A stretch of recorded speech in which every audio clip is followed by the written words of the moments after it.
Hayyee jirre jirtu hordoftoota YouTube channel kiyya kam jirtu nagaa keessanii nagaan isinii faa baay'eetu egaa akkuma barame har'asi namni dhufe surprise na godhee jira jechuudha naaf kakuu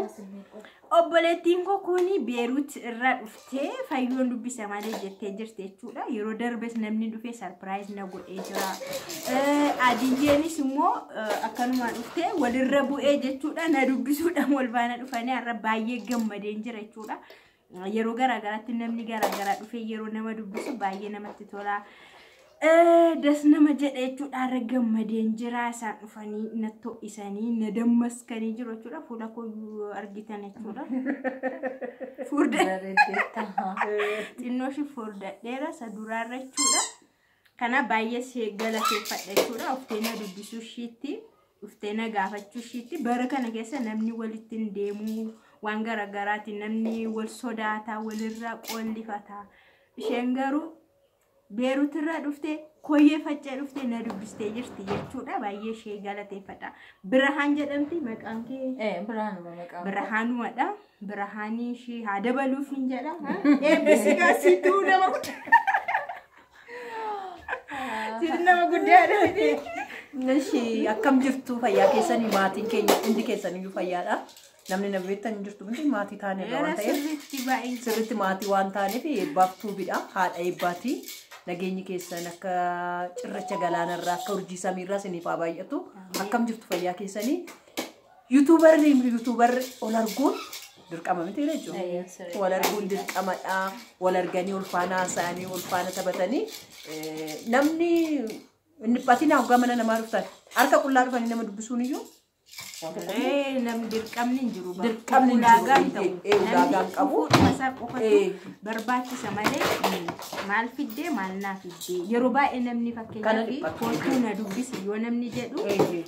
waan baatanii dhaqan waan fuudhanii dhaqanii fi dhiphatu jechuudha. Kanaafuu hin dhiphatinaa hoggaa dhuftanii ani mana fayyoo hoggaan dhufu gaafa dhufu akka qulqullaan ishee dhufu dhimma isheetu maal ta'an qaama kuyyaan dhufuun fayyuu gaadha waan ta'eef. Daanqoo qaltee dhuftu turte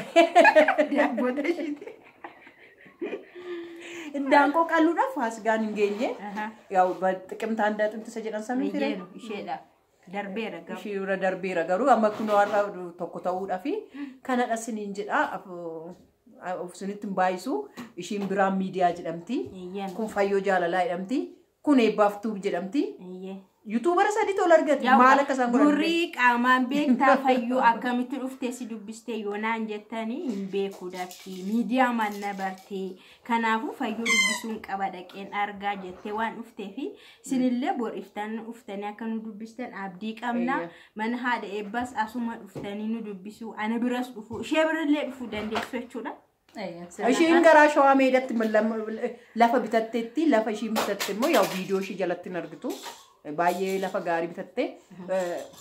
ijoolleen keenya dhuftanii akka dhuftaniin akka ishii ta'a ishiin abshaala maal goote seeti hin dhufte isma dhufte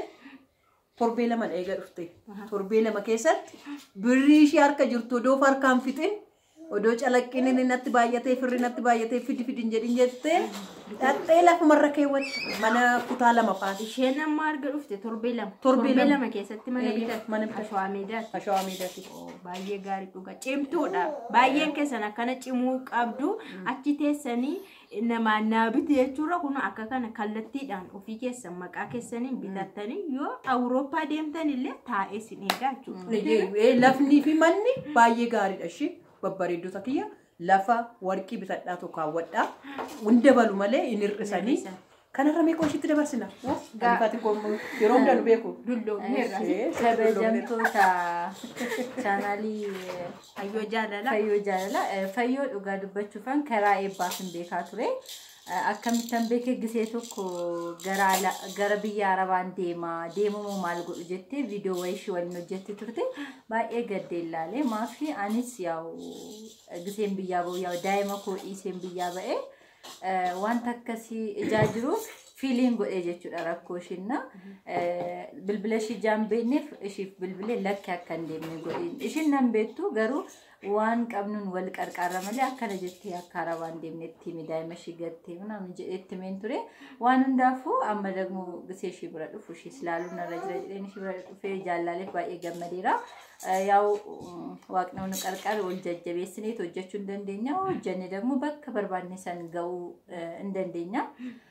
kanaafuu yaa'u biyya ormaatti gisee hojjenne ganzabaachisa sogoon ganzabni hin dhumatti boorus biyyuma ormaatti deebina umriin keenyas hin dhumata giseen keenyas laayivii uumaa odoon dabarsin hin dhumata kanaafuu dandeessan yaa'u lafas ta'u manas ta'u bitadha ammoo maan jedhu of eegaa bakka jirtanitti birrii dhiiraa argitaniif hin ergiina jajjabaadhaa hojjedhaan sini jechuu barbaada kana galatoo ishiin abshaala dha ijoollee ishiin abshaala mucaa qabdi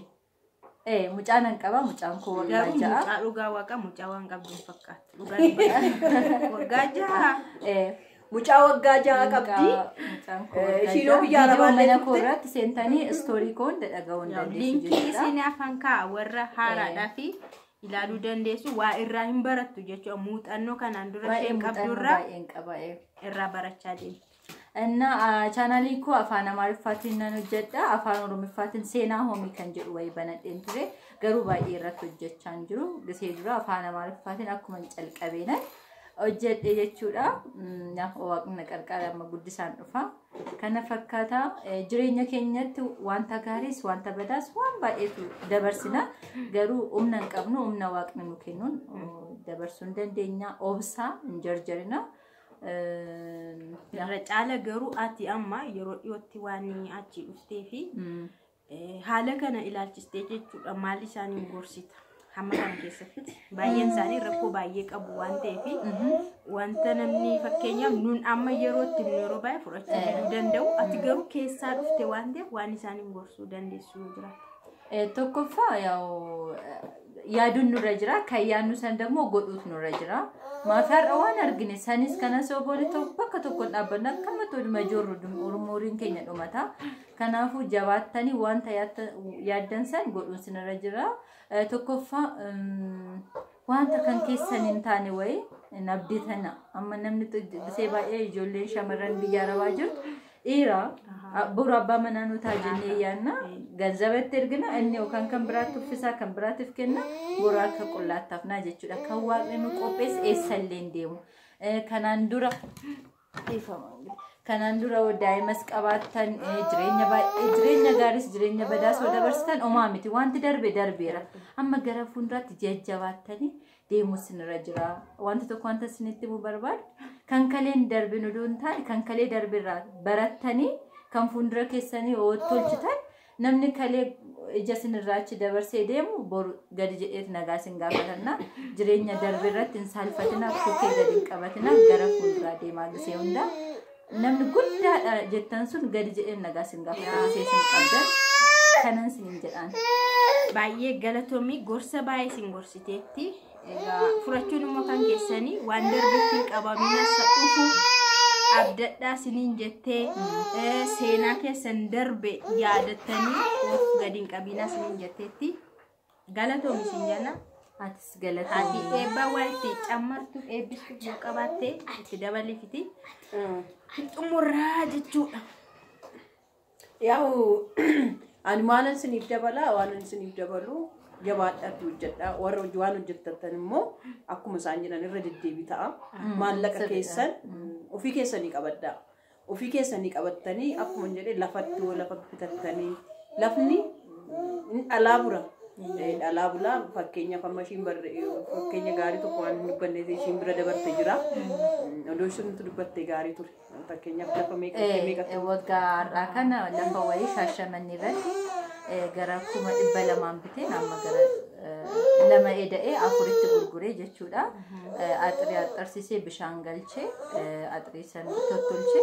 gurguree exifitti waggaatti exifitti naa eda'ee jechuudha amma ደግሞ gara Shaashamannee gara Finfinnee dhufee jechuudha Finfinnees yaa viidiyoo mana arguu dandeessu gibbiin bal'aadha gimbiidha manni har'atti seenuu danda'ama ammas namatu keessa jira kanaafuu yaa hin dandeenya waan hunda godhuu hin dandeenya waaqni nu qarqaara jedhee yaada kanuma sinin jenna kanaaf cimsaati hojjetaa yoo jabaattanii hojjettattan yoo jabaattanii waan hundumaa godhattan jijjiiramuun hin danda'ama. Isin immoo baay'ee qaqqaaluta. Warra akka shaamaa baqxanii namaaf jiraattanidha. Warra biyyaaf jiraattan, warra maatiidhaaf jiraatanii, ijoollee shamarran biyya ormaa jirtan, dhiirotiinis shamarranis baay'ee warra baqxanii akka shaamaa baqxanii jiraatanii baay'ee isin jaalanna, baay'ee isin kabanya. Yaa kakuunis nu jeeqaa jirti waan ta'eef isinittis oduu amma baay'ifnuuf makana isa dhageessan laphee keessa isiniif haa jiraachisu. Waaqayyo koo sinaa eebbisu eebbifamaa. Ijoolleen keenya immoo ol biran darbinaa wal jajjabeessaa like share olii godhaa hunduma keessanii jechuudha. Anan manaa danda'ametti ilma isin jajjabeessaa ammoo hin dandeettu goota amma ibsaa qabu maabiraatti qabutti. Fayyoonis akkasuma biraanis akkasuma ijoolleen itti siqeessaa beekudha waan ta'eef akkasuma wal jajjabeessaa wal biran darbinaa laakii walii godhaa. Laakii walii tuquun iyyuu waan tokkodha. Kanaaf ijoollee keenya walaa jajjabeessinu wala yaadaawwannu isinan jaaladhaa isinan kabajaa. Gooftaan kun lafuma jirtanitti hunduma keessan sinaa eeguu sinaa tissu akka abbaa akka haadhaa siniif haa ta'u akka obboleessaa akka obboleetti hunduma keessaniif siniif haa ta'u jedha. Haadha manaatti dabarsa. Galatooma isin hunduu galatooma warri agadhumaatti nu daawwattanis baay'ee sin galateeffannaa gammachuu kiyya isin ibsuudhaaf hin dhufe jechuudha har'a. Kana fakkaata Indeemna gisee biraa. yeroo biraa viidiyoo biraa nagaa dhufnutti turtii gaarii. Ciao.